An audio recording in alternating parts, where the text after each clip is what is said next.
Bonjour à vous. L'astuce de ce dimanche est pour demander à Google de traduire un document que vous auriez reçu et qui n'est point dans votre langue maternelle. Effectivement, Google qui permet de traduire facilement un extrait de texte ou l'entier d'une page web, permet aussi d'importer un document qui serait présent sur votre machine, qui soit PDF ou Word. Voici par exemple un document PDF dans la langue de Shakespeare qui relate une intervention du président Obama. Alors si cette langue n'est pas votre cup of tea, mais que vous désirez tout de même savoir de quoi il en retourne, demandez à notre ami Google de le traduire dans votre langue maternelle. Voici comment faire. Ouvrez tout d'abord votre navigateur favori et inscrivez l'adresse translate.google.ch et appuyez sur la touche Entrée de votre clavier.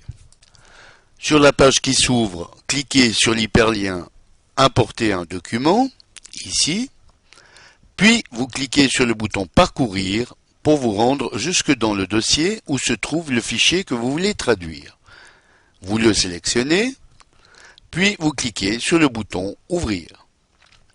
Il suffit maintenant de sélectionner ici dans le menu de gauche la langue originelle du fichier, à savoir l'anglais dans notre exemple, puis votre langue maternelle dans le menu de droite.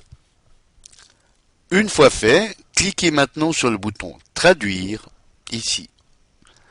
Le fichier est alors envoyé au moteur de traduction de Google, et après une analyse de celui-ci plus ou moins rapide selon la longueur du document, s'affiche le résultat de la traduction.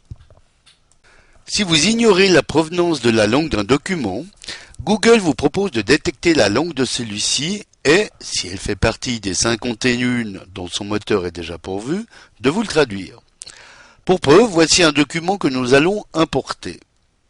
Une fois qu'il est importé dans la page Google, il suffit ensuite de sélectionner dans le menu de gauche « Détecter la langue », puis la langue cible de traduction à droite, et vous cliquez sur « Traduire ».